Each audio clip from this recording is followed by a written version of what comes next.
4 de la mañana, las 3 en Canarias. Última hora en COPE. Estar informado. Muy buenos días. En Ceuta, cerca de 1.500 personas están durmiendo ahora mismo sobre chabolas improvisadas que se levantan sobre la arena de la playa. Los migrantes esperan poder entrar al centro de estancia temporal de inmigrantes, al CETI de la ciudad, desbordado, ya lo sabes, desde el primer minuto del episodio migratorio. ¿Qué va a pasar con los migrantes que se quedan en Ceuta? Miles siguen en sus calles. El gobierno asegura que ya tutela 1.342 menores.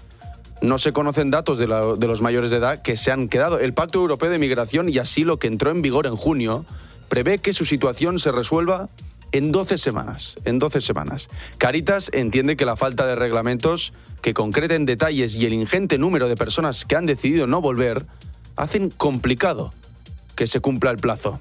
Los detalles los tiene Sefi García. 12 semanas para identificar y comprobar la situación de cada migrante y así valorar si se le expulsa o si puede solicitar asilo en nuestro país. Una dura prueba de fuego para el Pacto Europeo, en donde, por cierto, se considera España territorio especialmente vulnerable, que difícilmente cumplirá esos plazos. Sonia Martínez es abogada de Cáritas. Porque hay muchísimas personas que a lo mejor no se están acercando a los lugares donde puedan ser identificadas. Nunca sabremos a ciencia cierta si están accediendo a los recursos para que ellos puedan decidir si pueden ser solicitantes de asilo o no. Otro frente abierto son los menores no acompañados. La ley prevé su traslado en menos de 15 días a las comunidades autónomas que no tengan triplicada la capacidad de sus centros de acogida. Permite también su devolución, pero con garantías y siempre y cuando tengan familia en su lugar de origen. Entre tanto, es la ciudad ceutí y las ONGs las que alimentan, visten y dan cobijo a los migrantes que no quieren abandonar nuestro territorio.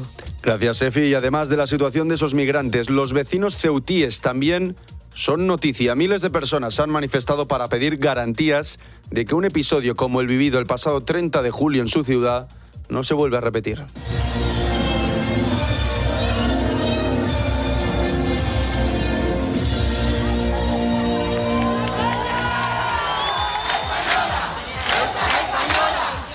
El himno de España, Ceuta española, consignas como Ceuta es España y también Europa han sido las principales reivindicaciones de esa manifestación. El presidente del Senado, Pedro Rollán, a cuenta de toda esta crisis migratoria, ha enviado una carta al secretario de Estado de Relaciones con las Cortes, Rafael Simancas, en la que reprueba su petición de desconvocar las comparecencias de Fernando Grande Marlaska, Margarita Robles y José Manuel Álvarez. Los 3 ministros están citados para dar explicaciones por la crisis migratoria de Ceuta. Rollán, el presidente del Senado, acusa a Simancas de intentar escamotear, así lo ha dicho, escamotear a la Cámara Alta en su labor de control al gobierno. Fernando Díez. Rollán sostiene que la argumentación de Simancas es tan errada en términos constitucionales como descortés en lo político. El presidente del Senado tacha además de inconsistente la petición del secretario de Estado de Relaciones con las Cortes de desconvocar la citación de los 3 ministros convocados. Arguye que la entrada masiva de migrantes se produjo hace el suficiente tiempo como para que hayan podido preparar sus comparecencias, fijadas para los días 12, 13 y 17 de este mes.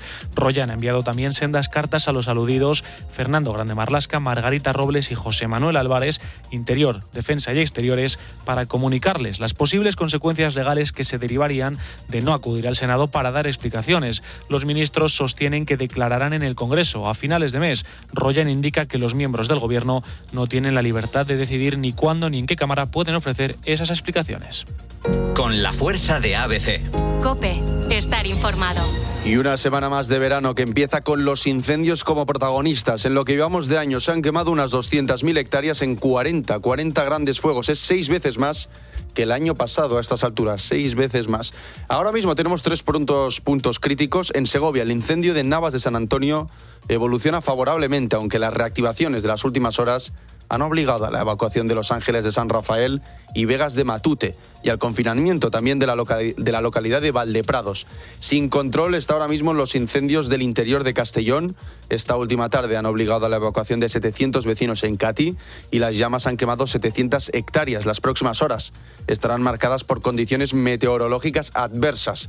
Lo ha dicho así la delegada del Gobierno en la Comunidad Valenciana, Pilar Bernabé. Es verdad que la previsión para mañana por la tarde es una previsión previsión complicada por tormentas y también por fuertes rachas de viento, así lo ha informado AEMET. Las circunstancias climatológicas de los próximos días son adversas. Bueno, te decía que hay 3 puntos críticos. El primero es Segovia, el segundo es Castellón y el tercero es el fuego que más preocupa, que es el de Niebla, en Huelva. Ha calcinado ya 8.000 hectáreas, hay casi 500 personas desalojadas y ahí, durante toda la noche, los efectivos están trabajando para intentar contener las llamas, intentar controlar el incendio. A las 5 de la mañana nosotros volvemos con más actualizaciones. Ahora sigues Poniendo las calles con Carlos Moreno, El Pulpo. COPE. Estar informado.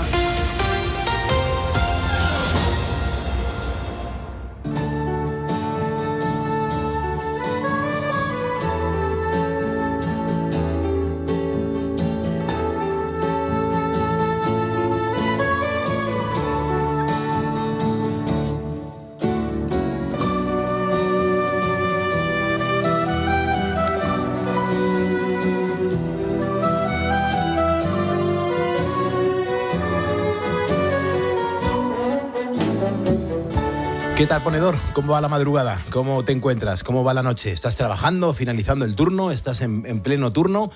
Bueno, lo primero, gracias por escuchar la radio, gracias por formar parte de la familia de este programa de radio que se llama Poniendo las calles, porque si tú estás ahí al otro lado es porque eres un ponedor. Yo soy Carlos Moreno, El Pulpo, aquí no hablamos de política, siempre nos quedamos con historias humanas, historias positivas que a pesar de toda la que está cayendo, mira, siempre nos viene bien demostrarnos, autodemostrarnos que a pesar de todo la vida mola. Y eso es lo que celebramos todos los días, la alegría, la vida, la esperanza. Y eso es muy importante. Y tengo que decir que aún estamos sorprendidos, no, sorprendidísimos y admirados de lo vivido en la Sagrada Familia el pasado 11 de junio. Fue una fecha histórica. Es muy difícil, de verdad, que nos podamos olvidar jamás de ese juego de luces, de esa música, de esa pirotécnica que se proyectó sobre la basílica. Es verdad que fue un espectáculo que nos dejó a todos con la boca abierta y que muestra la realidad de la monumental obra arquitectónica de Gaudí. Es que, si nos damos cuenta, la basílica es como un extraordinario monumento artístico y también arquitectónico, que no deja indiferentes a quienes tienen la oportunidad de visitarla. Vamos a escuchar a Josep María Turull, que es su rector y... La gente cuando la ve la primera vez, cuando viene por la calle y ve las torres, abre la boca. Y aún más, cuando entra dentro, la vuelve a abrir un poco más todavía de admiración. Cuando salen, dice, es como haber estado en el cielo, en la Jerusalén celeste, que es lo que quiso reproducir en la tierra Gaudí cuando diseñó la Sagrada Familia. Bueno, la verdad que el reto ahora de la Sagrada Familia es, digamos, mantener el proyecto de Gaudí, aunque es verdad que las técnicas de construcción hayan evolucionado muchísimo. Y es que, aunque parezca increíble, las obras aún no han terminado. Otra cosa que sorprende es que, a pesar de estar inacabada, recibe al año un número de visitas impresionantes. Fíjate, para que te hagas una idea, ponedor, solamente el año pasado, 2025, fue visitada por casi 5 millones de personas, es decir, 13.500 al día. Gaudí ya decía en su tiempo, vendrá gente de todo el mundo a ver esta iglesia. Y si viera lo que pasa ahora dirá, ya os lo decía. Pero esta visión realmente que lo hace no solo genial, sino que, digamos, realmente una persona muy especial. Una cosa así solo puede ser de Dios, si no, no sale. Mira, este año 2026 va a quedar sin duda grabado para siempre en la historia de la Sagrada Familia, sobre todo gracias a la finalización y bendición de la Torre de Jesucristo, que ha coincidido además con el centenario de la muerte de Gaudí. Xavier Martínez es el director general de la Junta Constructora, lo que considera el mejor homenaje para el arquitecto, y está seguro de que Gaudí estaría muy orgulloso por el resultado de su obra. Diría lo mismo que dijo cuando él vio finalizada la primera torre de la fachada del Nacimiento. Y meses antes de morir, esa torre se finalizó y a Antonio Gaudí se le preguntó, ¿qué piensa usted, don Antonio? Y él se la quedó mirando y dijo, en catalán, dijo, fa goig, ¿no? Y dice, es muy bonita, ¿no? Yo creo que si ahora Gaudí pudiera ver lo que hemos hecho, yo creo que su expresión sería la misma, ¿no? Fa goig, ¿no? Me gusta cómo ha quedado. Es que de Gaudí nos gusta todo. Es como el cerdo, hasta las patas, el rabo, todo. Es que nos gusta todo. Pues de Gaudí nos sucede lo mismo. Todo lo que ha hecho ha sido impresionante. La Sagrada Familia es verdad que no es solamente arquitectura. Es que también tiene una importancia y una importante dimensión espiritual y social. Por supuesto que sí. Y claro, fiel al espíritu de Gaudí, la Basílica mantiene un fuerte compromiso social a través del Fondo de Acción Social, que en total mantiene y cofinancia 94 proyectos sociales. En su gran mayoría son proyectos dirigidos a la pobreza y también a la exclusión social. Y uno de ellos es la Fundación Mans Alemans, que ofrece apoyo integral a niños y también a familias en el barrio de La Marina.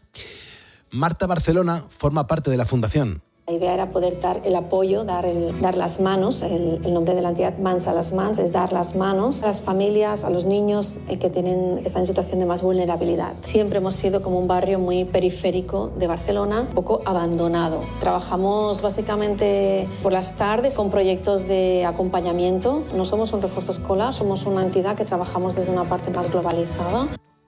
Es verdad que a Gaudí se le conoce popularmente como el arquitecto de Dios, y lo cierto es que la Iglesia lo considera venerable, así que fue declarado por el Papa Francisco en el año 2025.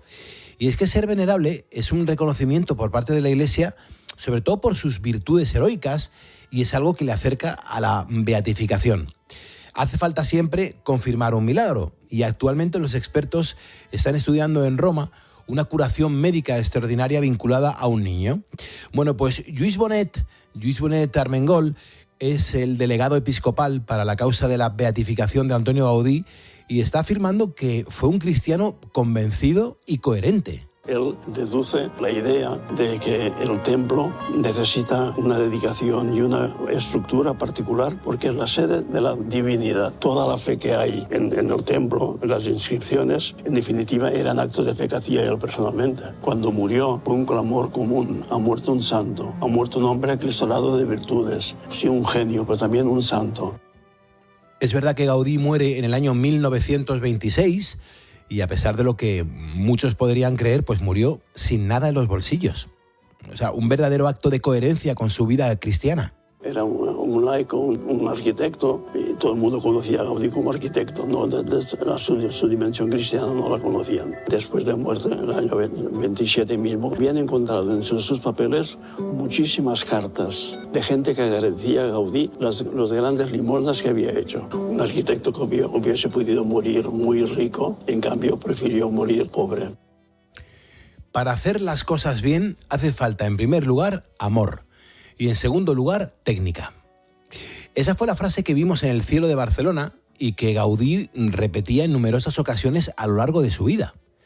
Una frase que resume a la perfección su visión de que el motor de cualquier obra magistral debe ser la vocación, la fe y la entrega, por encima del mero reconocimiento o conocimiento mecánico. Estas palabras de Gaudí nos emocionan y me gusta compartirlas con los ponedores de calles.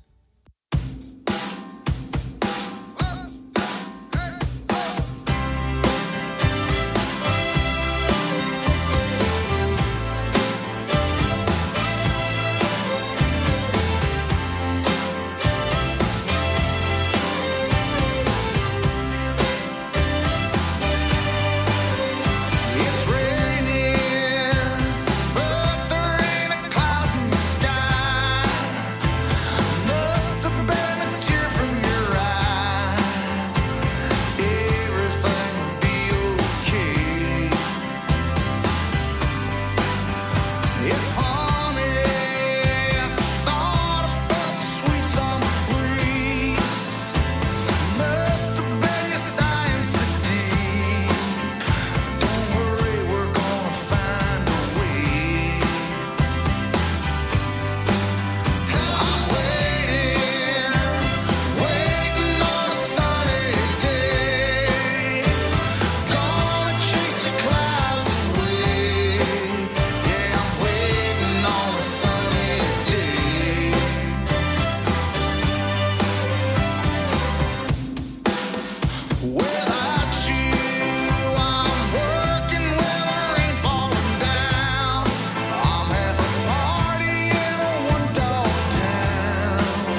Seguimos poniendo calles en la cadena COPE. Yo soy Carlos Moreno el Pulpo, otro verano a tu lado. Así que la radio siempre te acompaña y así somos los ponedores. Te hacemos compañía, nos sentimos acompañados por vosotros, por la audiencia, te entretenemos y lo hacemos además encantados. Además nos gusta repasar toda la programación que ofrece la cadena COPE a lo largo de las 24 horas y por eso recuperamos los mejores momentos de nuestros compañeros. Ponedores, abramos bien las orejas. Yo creo que todos hemos estado alguna vez en la siguiente situación. Así, por ejemplo, puede empezar cualquier reunión de vecinos. Vamos a dar comienzo a la Junta Extraordinaria. ¿Faltan los nuevos? Bueno, pero somos suficientes propietarios para que la votación sea válida, así que vamos a empezar. El problema suele venir cuando hay una derrama muy grande, que incluye altas cuotas para los vecinos o cuando surgen los roces propios de la convivencia. Los ruidos, la limpieza de las escaleras, las averías del ascensor. Ahí salen a la luz las desavenencias y en esos casos la reunión puede acabar con discusiones y hasta con gritos. A ver, un poquito de por favor, que todos hemos perdido un electrodoméstico muy querido. No, ¿sabes lo que nos dice el señor presidente? Que tiene un marrón del que saldrá airoso con su habitual brillantez. Suerte, maestro. Pues como dice Emilio, el portero, el famoso portero de Aquí no hay quien viva, un poquito de por favor. Uno de los problemas en los que nos podemos reconocer prácticamente todos es el que nos va a contar a continuación Elena, que vive en Ponferrada. Hola, pues mi pareja y yo vivimos en un edificio con muchos pisos y por lo tanto tenemos muchos vecinos. Las paredes son de papel, entonces tendemos a escuchar todo lo que pasa alrededor. Paredes a través de las que se oye absolutamente todo, que hacen que el problema de un solo vecino se convierta en el de todos. Pues nuestro vecino de arriba, el del séptimo, se ve que tiene un problema con el vecino del octavo. Es que por las noches no le debe de dejar dormir. Entonces, últimamente, a las 3, 4 de la mañana, el vecino del séptimo, cuando pierde su paciencia, se pone a gritar, a amenazar, a insultar, a dar golpes contra las paredes y nos despierta a los demás. Entonces, nada, por el bien de todos, espero que puedan solucionar sus problemas. Pues el problema de Elena es muy, muy común. Siempre hay vecinos ruidosos y también vecinos que tienen menos tolerancia a los ruidos de los demás. Es uno de los motivos frecuentes de discusión en una comunidad de vecinos, pero desde luego no es el único, ojalá fuera solamente el ruido.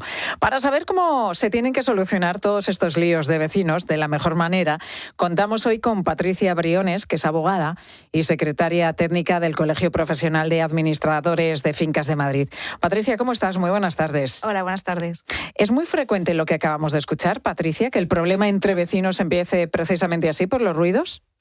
El ruido, el pago de las obras, todo. Es que al final, cuando uno vive en comunidad, cada uno, como se suele decir, es de su padre y de su madre. Y es cuando vas a una junta de propietarios es cuando pones toda la carne en el asador. Ahí sale lo bueno y lo malo, o sea, todo lo que tiene cada persona sale en una junta de propietarios. Y los ruidos también depende mucho del nivel de tolerancia que tenga cada uno, el umbral que tenga del ruido, más bajo, más alto. En el caso que escuchábamos ahora que nos planteaba Elena, hay un vecino, Patricia, el del 7º, que tiene problemas con el del 8º. Pero él se pone a gritar como un loco en mitad de la noche y termina por despertar a todos. ¿Cómo se soluciona un problema como este?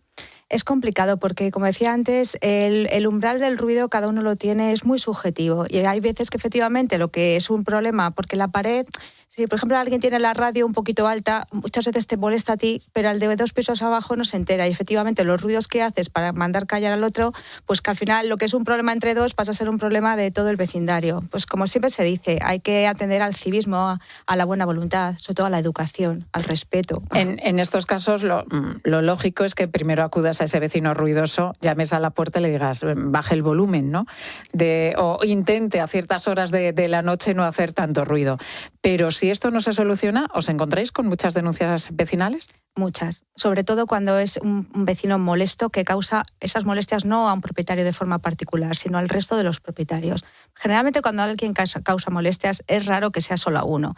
Causa más, pues como digo, por un tema de ruido, por un tema de perros, pues un tema de falta de civismo, suciedad, y al final eso sale en una junta de propietarios y te lleva a adoptar un acuerdo en junta para iniciar acciones judiciales. Siempre tratamos, como digo, de evitar. Siempre hay que intentar acudir a la vía judicial e ir a la vía del diálogo, pero cuando la vía del diálogo no funciona, pues no queda otro remedio. ¿Y cómo termina? ¿Con una multa para ese vecino? Hay de todo, porque no siempre es tan sencillo para el juez, depende de las circunstancias en las que se encuentre el propietario, pero la acción de cesación por actividades molestas, que es la acción que regula la ley de propiedad horizontal para estos casos, te puede hasta privar de tu vivienda, incluso hasta la extinción de un contrato de arrendamiento. Date cuenta que no siempre los problemas vienen de los propietarios, muchas veces vienen de los inquilinos, sí. Y el propietario se lo dice y le da igual, porque como no vive en el edificio, dice a mí mientras me pague la renta me da un poquito igual. O sea, que hay que pensar que hay veces que no solamente es evitar las molestias al resto, sino también que te puede causar problemas, que una sentencia te puede quitar de tu propia vivienda. Patricia, hemos empezado por los ruidos. Vamos con las derramas. Son gastos que hay que cubrir entre todos los vecinos. Caso típico, por ejemplo, lo de en una comunidad de vecinos donde que a lo mejor tiene una serie de años y no tiene ascensor, pues hay una serie de vecinos que sí, que sí lo quieren poner porque dicen, mira, es que estamos cansados ya de subir y bajar escaleras. Esto precisamente le ha generado un problema a Silvia, que vive en Madrid. En mi portal se llegó a plantear que había que cambiar el ascensor, pero es que hay vecinos que no quieren. Llevan además algunos, el del primero concretamente, lleva tiempo sin pagar la comunidad y es que así, a ver quién se mete a pagar un ascensor. Silvia, nos da pie, a la que escuchamos ahora, nos da pie para hablar de 2 líos de vecinos muy típicos. Uno, el de la derrama, por un gasto básico del edificio, como es el de poner un ascensor. Es un gasto elevado y a veces los vecinos del primero pueden plantarse y decir que ellos no van a pagar esa derrama porque no van a utilizar realmente el ascensor. ¿Están obligados? Están obligados. La ley además lo dice claramente. El hecho de que tú no utilices un servicio no implica que no pagues. Aquí lo que pasa es que juegan contra el sentido común. El sentido común que te dice, no lo uso, no tengo necesidad, estoy en el bajo, soy un local que estoy a la vuelta de la esquina, ¿por qué me tenéis que hacer pagar algo que no voy a utilizar? Pues que entonces si tuviéramos esa regla un poco exclusiva, ¿no? O sea, el plan de que todo aquello que no tengo que utilizar no lo voy a pagar, pues al final estaríamos, pues eso, el que vive abajo no quiere pagar la cubierta, el de la cubierta dice que el patio no lo usa, que para qué. Entonces al final son elementos comunes del edificio, instalaciones comunes que se tienen que mantener y lógicamente se mantienen pagando. El segundo punto que nos planteaba Silvia es el del vecino moroso. ¿Qué pasa cuando un vecino no paga? ¿Qué se puede hacer? Bueno, es que aquí hay muchas variantes. No siempre el que no paga. A mí siempre me gusta distinguir un poco el que no paga por vicio y el que no paga porque no puede. Es que están aquellos propietarios que toda la vida han pagado y que todo el mundo es conocedor que la situación se ha quedado en el paro, las circunstancias en las que vive no tiene dinero. Y yo creo que ahí los vecinos son más empáticos porque ven que hay una voluntad y sobre todo la voluntad de pago. Si tú ves que el propietario que no tiene dinero hace dice, mira, no tengo, pero puedo pagar todos los meses, yo qué sé, 50 euros. Uh-huh. Normalmente los propietarios tienen esa empatía y luego están aquellos propietarios que ves que viven fenomenalmente bien. Que son unos jetas. Y que no pagan pues porque no les da la gana. Y eso, claro, a las personas que también hacen un esfuerzo, porque el que paga no implica que le sobre. El que paga es solidario, sabe que vive en comunidad y que tiene que pagar. No es que le sobre, sino simplemente cumple con sus obligaciones. Que es una persona, eso es, responsable. En estos casos, sí es verdad que, todos podemos tener una mala racha en la vida. Uh-huh. Y hay que ser empáticos, efectivamente, por esas personas que están en esas circunstancias, que a lo mejor, se han quedado sin trabajo y no pueden afrontar ahora mismo pues una derrama, pero han pagado religiosamente mes a mes la comunidad siempre. Pero en el caso del jeta, el que no paga porque no le da la gana y tú ves que vive bien. ¿Cómo se soluciona esto, Patricia? Pues esto es como todo. Cuando alguien voluntariamente no cumple, no te queda más que irte a un tercero. O te vas a un mediador o te vas al juez directamente. Hoy en día, además, desde el año pasado, nos toca, antes de ir a la vía judicial para reclamar la cantidad adeudada, intentar negociar, intentar conciliar, mediar con ese propietario para ver si se puede llegar a algún acuerdo antes de acudir a la vía judicial. Pero si no, realmente no llegas a ningún acuerdo, pues te toca ir a un juez, no hay otra. Lo que pasa es que el proceso se puede demorar muchísimo tiempo. Bueno, ahora con los medios alternativos de resolución de conflictos, que es un medio que se estableció el año pasado, te obliga, la ley, el legislador te obliga a intentar mediar, ¿vale? Intentar llegar a un acuerdo precisamente. Entonces, hay veces que sí, que efectivamente funciona y evitas acudir a la vía judicial. Si no funciona, como digo, pues tienes que ir a un procedimiento y depende del atasco que haya en los juzgados. ¿Hay gastos que un vecino puede negarse a pagar? ¿Hay, mejoras que pueden considerarse no necesarias y que no sean obligatorio pagarse? Sí, depende del importe. Lo que pasa es que mejoras como tal, siempre digo, todo el mundo tiene muy claro que una piscina es una mejora, no es necesario. Hay otras obras que para mí son necesarias y depende un poco del concepto que tenga el otro propietario. Depende del importe. La ley, ¿qué es lo que dice? Cuando son instalaciones no necesarias, póngase el caso de un gimnasio, una piscina, una pista polideportiva, si el importe de la obra supera las 3 mensualidades ordinarias de gastos comunes, el disidente, es decir, aquel propietario que vota en contra, no estará obligado al pago. Luego, si el día de mañana... Pero no podrá utilizar esa instalación, lógicamente. Ahí también hay de todo en la vida. El que no quiere pagar, pero el que no quiere y quiere usarlo. Ponerse a remojo en verano. Efectivamente. No, en esos casos, pues como te digo, no tiene que utilizarlo. Y luego, si el día de mañana ve pues que de lo que no quiso pagar en su momento ve que es muy ventajoso, pues nada, paga la parte que le correspondía debidamente actualizada y ya está. Vamos con otro tema, Patricia. Las comunidades suelen decidir si quieren tener viviendas de uso turístico o no. Tenemos 2 casos. Esther tuvo que cambiarse de casa por las molestias que le generaba un Airbnb. La verdad que lo pasamos bastante mal porque era insoportable. Constantemente fiestas, pero cuando digo fiestas no es que sean unas cenas y estás escuchando jaleo durante unas horas, hasta las 12 de la noche, 12:30, que uno puede ser comprensivo, pero no, o sea, era ya pasada la madrugada. De hecho, te enterabas perfectamente cuando llegaban. Tuvimos que decidir, mi pareja y yo, irnos porque ya nos tocaba el descanso, el sueño y pues estar mal en tu propia casa. Es que esto puede acabar siendo una pesadilla hasta tal punto que, fíjate lo que nos cuenta Esther, que se tuvo que marchar directamente, tuvo que dejar esa casa. ¿Qué se puede hacer, Patricia, cuando te toca esto de cerca? Las viviendas de uso turístico, la verdad que lo relacionamos siempre con actividades molestas. No hay que generalizar, puede haber casos de huéspedes que establezcan unos requisitos y que sean muy estrictos con el número de personas, lo que se puede hacer y no. Pero ¿qué se puede hacer? Pues, como he dicho antes, con el tema de las actividades molestas. Ahora mismo, desde el año pasado, para que un propietario destine su vivienda a uso turístico es necesario que la comunidad la autorice y eso ya ha supuesto un gran filtro, porque antes no era necesario. Si con todo y con eso tiene dado de alta una vivienda de uso turístico antes de la reforma de la ley y causa molestias, pues como cualquier molestia que se ocasiona en el interior de una vivienda, ya sea por un Airbnb, o sea, una vivienda de uso turístico, ya sea por un propietario o por un inquilino. Intentar mediar, intentar llegar a una solución extrajudicial. Y si no, pues tendremos que acudir a la vía judicial. ¿Qué vamos a hacer? Y te planteo el segundo caso. Si el piso turístico no está en tu edificio sino en el de al lado, ¿qué sucede? Ahí complicado. A nivel comunidad de propietarios, nada, porque no forma parte de tu comunidad. Sí que puedes denunciar los hechos ante el ayuntamiento. El ayuntamiento concede la licencia de actividad y sí que puedes denunciar los hechos y ver si efectivamente a lo mejor está ejerciendo está destinado a vivienda de uso turístico, pero no tiene la correspondiente actividad, y puedes denunciar los hechos ante el ayuntamiento y que se abra un expediente. Y ahí a ver qué hace el ayuntamiento con ello, que no siempre es fácil, ¿eh? Bueno, los tiempos cambian y los problemas entre vecinos también. Y hemos conocido un caso que nos ha llamado bastante la atención. Lo protagoniza Rodri, el jugador de fútbol, Balón de Oro en 2024 y ganador de la Eurocopa del mismo año con la selección española. Urbano Canal, muy buenas tardes. Muy buenas tardes, Pilar. ¿Qué lío de vecinos ha tenido Rodri? Bueno, pues no corren buenos tiempos para el jugador Rodri Hernández. Hace nada le han sancionado con una multa de 80.000 libras por criticar a los árbitros y ahora su comunidad de vecinos la ha denunciado por invasión de la privacidad. Resulta que Rodri, que vive en Salford, a las afueras de Manchester, pues tiene un dron. Imagina estar tranquilamente cambiándote en tu habitación y te aparece esto frente a la habitación, Por la ventana aparece un dron, ¿no? Los vecinos... Me ha gustado mucho el grito. Sí, el grito, claro. Tú imagínate, dices, ¿qué es esto? Estás en un piso 30, porque además esta urbanización donde vive Rodri es muy exclusiva y tiene muchos pisos.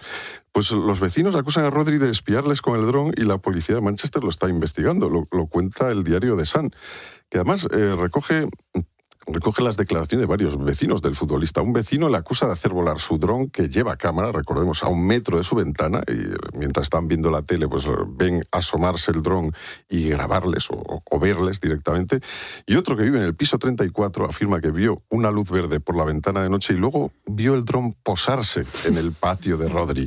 De hecho, hay fotos y hay vídeos de Rodri haciendo volar el dron, con lo cual, bueno, el tema está claro que es él el que hace volar ese dron. A ver qué decide la policía.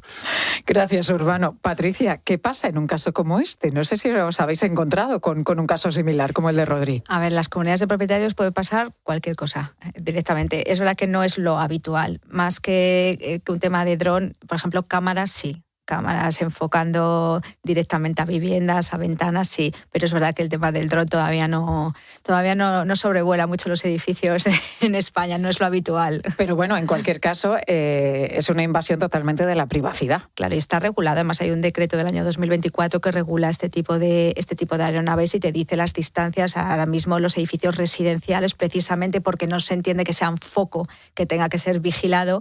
Hay unas distancias que no puedes superar y en principio no puedes tampoco sobrevolar edificios de carácter residencial, precisamente por la privacidad. Oye, ¿y las cámaras? Las cámaras es otra cosa. Es que lo de las cámaras, luego hay que estar muy pendiente de lo que dice la Agencia Española de Protección de Datos. Porque bueno, hay cámaras en zonas comunes, eso sí. Claro, las de zonas comunes no preocupan porque tiene que haber un acuerdo de junta. Y eso está muy regulado y además hay que dar de alta, o sea, eso no hay problema. Y es una cuestión de seguridad. Las pones, en el garaje también para que no roben, etcétera, etcétera. En el garaje, sobre todo por el tema de actos vandálicos, incluso cuando tenemos vecinos que cometen acciones insalubres, también se utilizan como medio de prueba si tienes que ir a un procedimiento judicial para probar efectivamente las actividades, pero eso es lo menos porque al final hay un control, ¿no?, de esas cámaras, de la captación de las imágenes y no puede visionarlo cualquiera. El tema está cuando ya un propietario trasciende, no le sirve únicamente con esto y pone una cámara en el interior de su coche, por ejemplo, en la entrada de la puerta de su vivienda, pues para controlar quién entra, quién sale. Si tiene actos vandálicos, se le rayan el coche, quiere saber quién lo hace. Hay de todo. Bueno, ahora que citas el coche, hay otro problema también que ha surgido con el uso de los coches eléctricos. ¿Qué pasa si un vecino quiere poner en el garaje un cargador para su coche eléctrico? No pasa nada porque la ley lo reconoce el derecho. O sea, desde hace tiempo tiene derecho a ponerlo y la comunidad no le puede poner ninguna pega. Claro, lo único que tienes que hacer es comunicarlo al presidente de la comunidad, tener un contador, lógicamente, porque hay de todo. Está el que se quiere enganchar a la luz de la comunidad, pues no, tienes que tener tu propio contador, lógicamente, para contabilizar tu propio consumo e individualizarlo. Y solamente necesitas una comunicación al presidente de la comunidad. ¿Qué es lo que ocurre?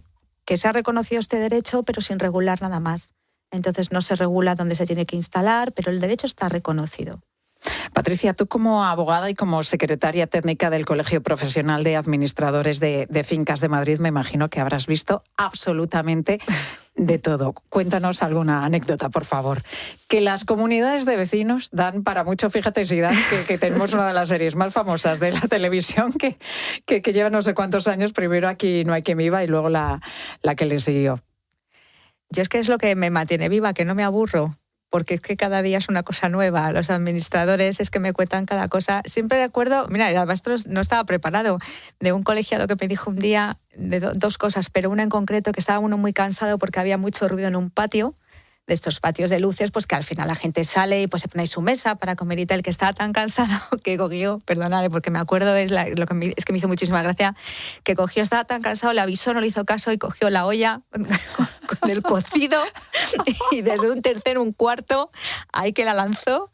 Y yo decía, bueno, pues espero que no sea muy buena, porque oye, una olla desde arriba, y me decía el colegiado, y con todos sus garbazos, digo, no, claro, a ver, digo, ya que lo tira, oye, ya que sirva para algo. Patricia Briones, muchísimas gracias, Patricia, por estar con nosotros y por explicarnos todas estas cuestiones, que nos viene muy bien conocerlas. A vosotros, muchas gracias.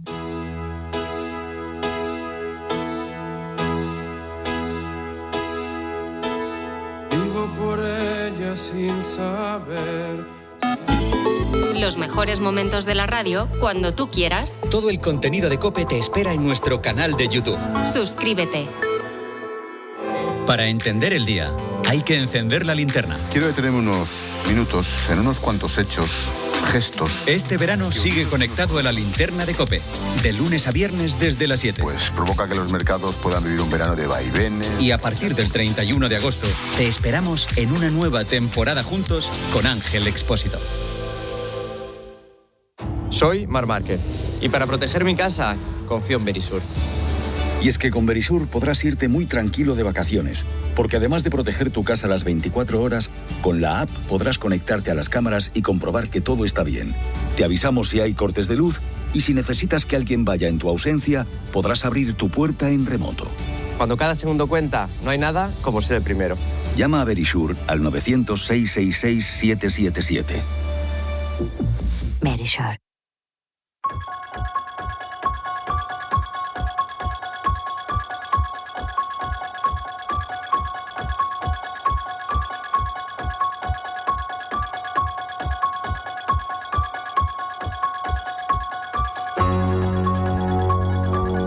Aquí seguimos poniendo las calles en la cadena COPE con nuestros amigos los ponedores, que seguramente con esta música tan inquietante más de uno empieza a sentir miedito. Y eso que la pasada semana estábamos hablando de las canciones de las películas de miedo y esas canciones que nos hacen sentir pues algunas veces escalofríos.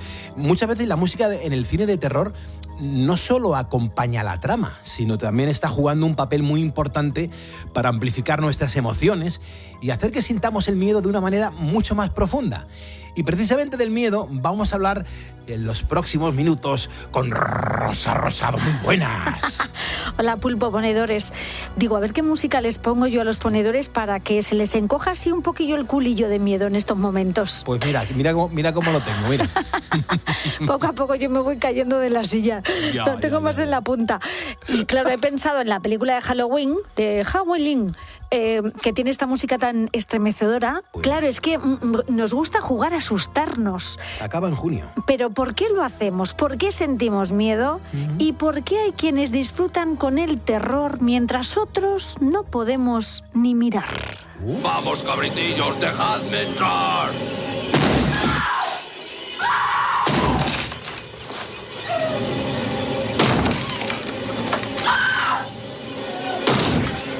Dios mío. Ya en la película El Resplandor, Jack Nicholson nos dio una de las escenas más aterradoras de la historia del cine, especialmente cuando consigue romper la puerta con el hacha. Ya. Y entonces es cuando grita aquel inolvidable... ¡Aquí está Jack! Con esa cara de loco, por Dios. Qué loco, que teniendo poco pelo, cómo daba miedo el pelo que se le habían colocado el 7 con el 9 y el 10 con el 14, ¿eh? Y además esa frase que ha dado la vuelta al mundo y esa chica, esa Shelley Duvall, que se convirtió en la auténtica reina del grito. Ya. Qué miedito, por Dios. Pero hay más, porque en Psicosis, Hitchcock nos enseñó que hasta el lugar más cotidiano puede convertirse en una trampa mortal. ¡Qué horror, por favor! Qué horror, Rosado. Esta música, este efecto me da muchísimo miedo. Es más, yo desde que vi la película de Psicosis, yo no quiero cortinillas en la ducha. No, me ducho pero sin cortinillas. Yo quiero mampara que veo lo que hay al otro lado. Vale. Bueno, pues también te pueden tirar la mampara y todos los cristales te los comes. Sí, pero lo veo venir. No es como la cortinilla que no ves nada. ¿Y de qué te sirve? ¿Quieres ver cómo finaliza tu vida? Quiero verlo todo. Prefiero verlo venir a que de repente me claven el cuchillo. Ya. Entiéndeme. Ya. ¿Cómo no vamos a recordar el famoso asesinato en la ducha? Imaginaos esto en 1960, que es cuando se estrena por primera vez en cines esta película. ¡Qué horror! Bueno, décadas después, el terror tomó otra forma. 1, 2, 3, viene a por ti. 3 y 4. ¡Ay! Cierra la puerta que Freddy Krueger ya está aquí. Es que no podemos dejar esta canción sonando en la madrugada en la cadena COPE porque a la gente le va a dar mucho miedo, Rosa. Mucho miedo. Yo si quieres la dejamos, ¿eh? No. Pobre gente, pobre ponedores. Además, hay algo que dé más miedo que un niño que la canción infantil. En este caso que nos recordó que ni los sueños eran seguros. Es que yo aún tengo pesadillas con este señor. Ya, ¿en qué película aparecía esto? No me acuerdo. En la saga de Freddy Krueger, la de los estos de Palm Sprint, de Springfield, ¿no? Entiéndeme. De Springfield, de la ropa. Exactamente. Esa saga fue terrorífica y sigue siendo, porque es un asesino que ataca en sueños. Pesadilla en el street y estas cosas, ¿no? No es así. Ya uno no se puede refugiar ni en sus sueños, de verdad. No. Por eso Freddy Krueger daba mucho miedo. Bueno, y cómo olvidar Thriller, el videoclip que cambió la historia de la música con esos zombies, esa coreografía y una risa que todavía nos pone los pelos de punta.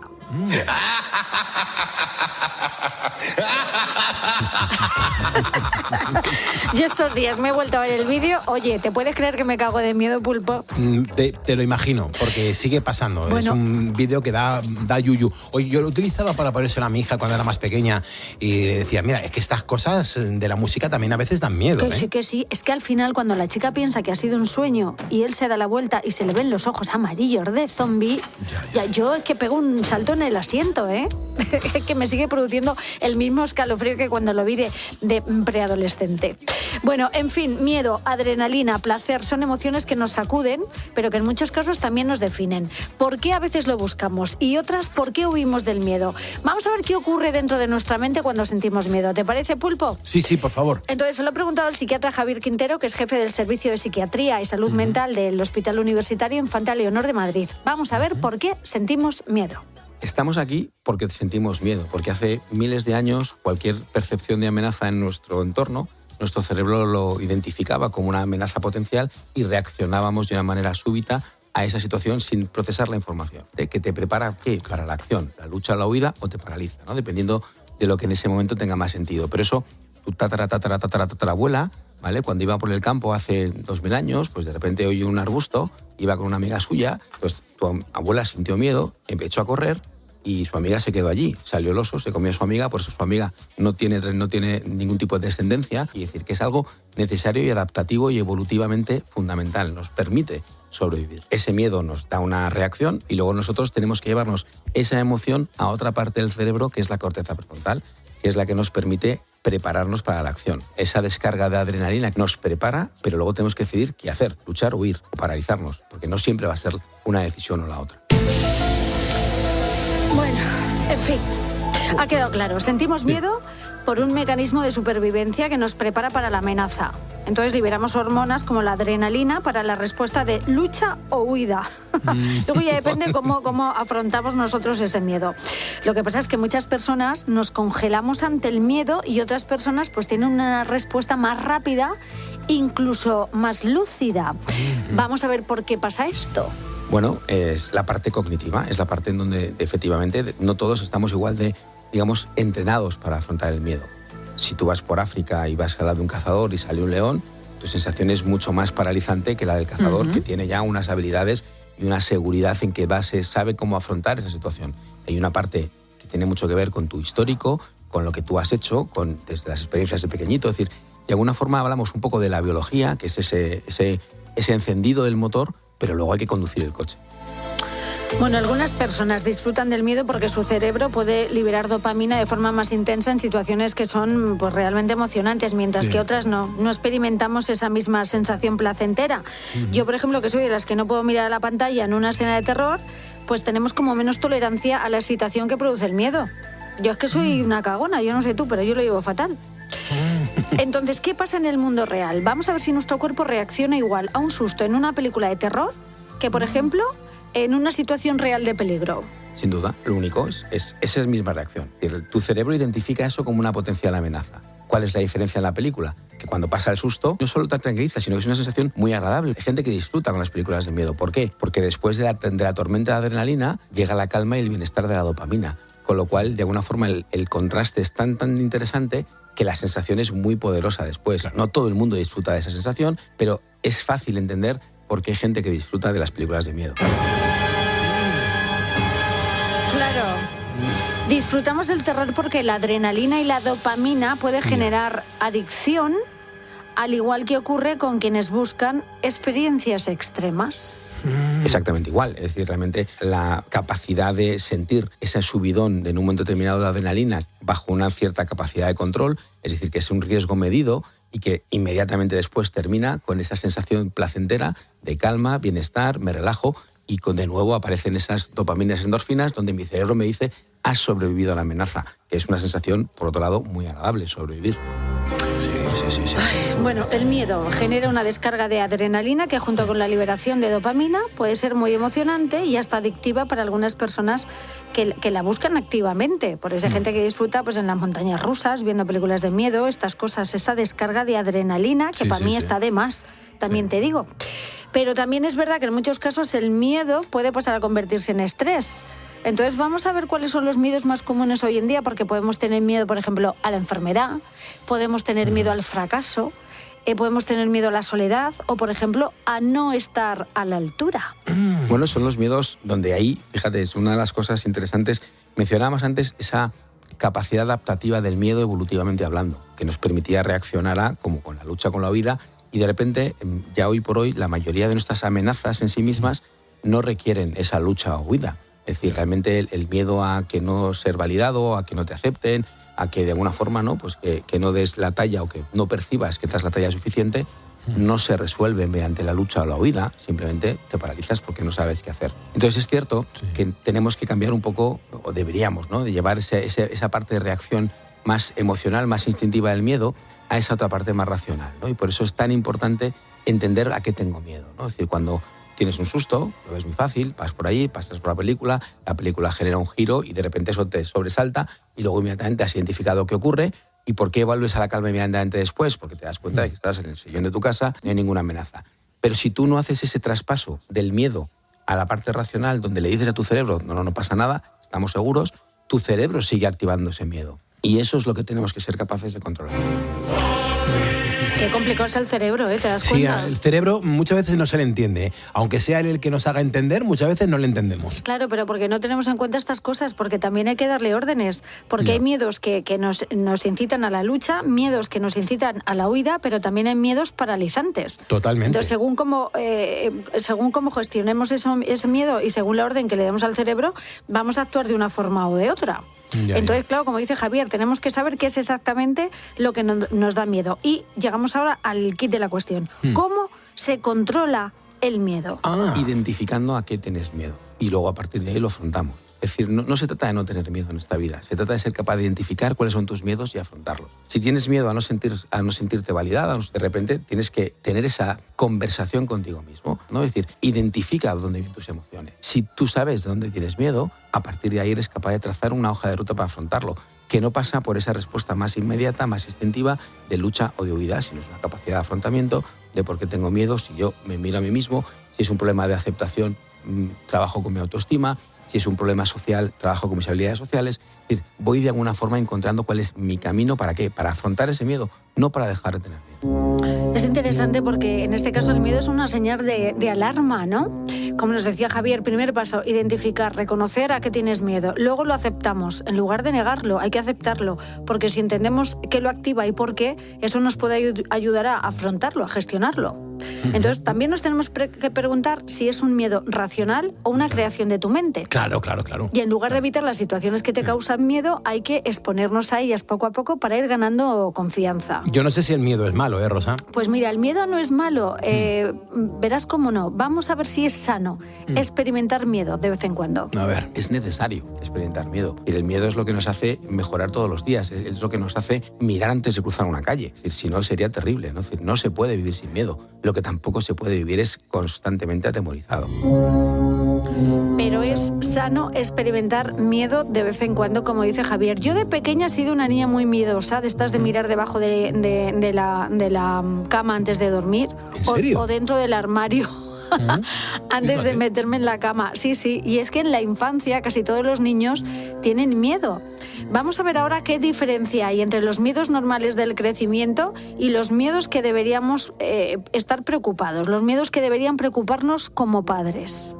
Hay determinados miedos evolutivos que llamamos normales, ¿no? Pues a quedarse solo, a la oscuridad y demás. Entonces lo que tenemos que darnos cuenta es que esos miedos tienen un contexto temporal definido, el niño o la niña lo expresa, y les ayudamos a afrontarlos. Y de hecho, es muy importante cómo les ayudamos a afrontarlos, porque de esas experiencias tempranas de cómo afrontamos el miedo, también se derivan mucho de las conductas a futuro, cuando sean adultos, de cómo van a manejar sus miedos. ¿Qué hacen los pequeños? Aprenden a través de lo que ven en los padres. No lo que dicen, sino lo que ven. Si ven que los padres, ante una situación más o menos convulsa, lo manejan con calma y con serenidad, ellos aprenden a manejar las situaciones de novedad o de cierto riesgo con calma y con tranquilidad. Si por el contrario hiperreaccionamos a cualquier situación, pues a partir de ahí efectivamente empezamos a intensificar la sensación de miedo. Y de alguna forma esa es un poco la capacidad de aprendizaje que tienen los peques de cómo gestionan sus miedos. Claro, hay que ayudarles a afrontar el miedo y tenemos que ser un buen ejemplo, hacerlo con calma, con tranquilidad, porque muchas veces sin querer los adultos transmitimos nuestros propios miedos a los hijos, sin darnos cuenta o en el peor de los casos dándonos cuenta y nos da igual, ¿eh? Entonces, bueno, para terminar le he pedido al psiquiatra Javier Quintero que nos dé algún truco o estrategia para calmar el miedo, que no sé si lo hay. A ver. Pues mira, básicamente es cuando tienes miedo es para y piensa, respira, coge aire, tranquilizas, porque al final lo que hacemos con una respiración sencilla es muchas veces ser capaces de parar un poco esa cascada que la adrenalina nos plantea para prepararnos para la acción. Y de todo lo que ocurre con la adrenalina, aumento de frecuencia cardíaca, tensión muscular, lo único que podemos pasar a modo manual es la respiración. Con lo cual, el ser capaz de calmar esa respiración también le da una señal a nuestro cerebro de que no pasa nada, estamos en control, es decir, vamos a analizar ese miedo. Y luego, anclémonos al presente.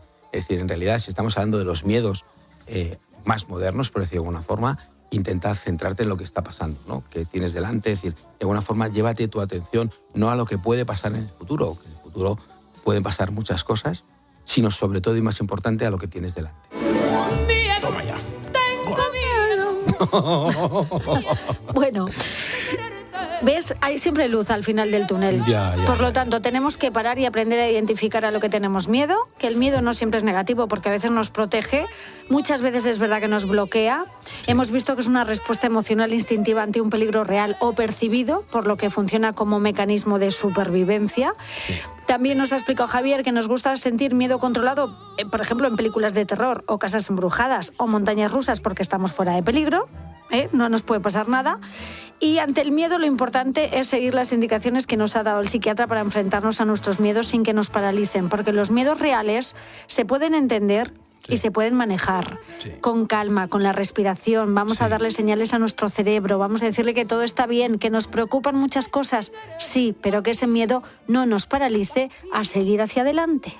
Es como darle la sensación de que está todo controlado, que somos conscientes que algo está pasando pero no pasa nada, claro, que está controlado. Sobre todo porque el miedo terrorífico, bueno, es algo que es muy difícil de gestionarlo, pero por ejemplo los miedos que tenemos hoy en día, que son muchos, como decíamos, a la enfermedad, al fracaso, a la soledad, a no estar a la altura, que no dejan de ser miedos estresantes, todo eso se puede controlar y todo eso se puede gestionar de una forma que en vez de que te paralicen, pues que ayudes a tu cerebro a darle esas señales para que sigas avanzando, ¿no? Para que no nos bloqueen.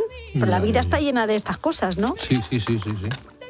Pues fíjate dónde nos ha llevado el miedo, Pulpo. Qué interesante, además desde tu punto de vista nos ayuda pues un poco a sentir que a lo mejor si lo controlamos no puede ser tanto el miedo. No, y que es sano sentir miedo, es verdad, es sano. Lo que pasa es que hay que saber gestionarlo y sobre todo saber cuando es un miedo que te paraliza, otro que te bloquea y sobre todo pues cuando es un miedo bueno en el sentido de que no tienes ni que luchar ni que huir, claro. sino que es una cosa que te afecta a ti a nivel íntimo, pues lo que tienes que hacer es gestionarlo y avanzar en la vida y que no te paralicen los miedos. Claro, ¿tú crees que podría, si yo le doy algún botón aquí en el edificio gigante que tenemos aquí en la COPE, si yo apago las luces de todo el edificio, ¿tú tendrías miedo? Yo me cago. Te lo digo de verdad, o sea, apagas las luces y me quedo sentada en esta silla hasta que se vuelvan a encender. Por lo que pueda pasar, ¿eh? Yo no me fío de nada. ¿Y si salen los espíritus por aquí? Quita. Bueno, Rosa Rosado. Me da más miedo los vivos que los muertos, también te digo, ¿eh? Bueno, claro, que es de los que tienes que tener miedo, desde luego. Pues sí, eso es, ponedores, que os mando muchos besitos. Vale, Rosa Rosado, gracias. Adiós. Seguimos en COPE, seguimos poniendo calles. Tengo miedo de quererte, miedo, tengo miedo de perderte, sueño noche y día, que sin ti me creo, tengo vida mía, miedo, mucho miedo.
Trust in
Son las 5, las 4.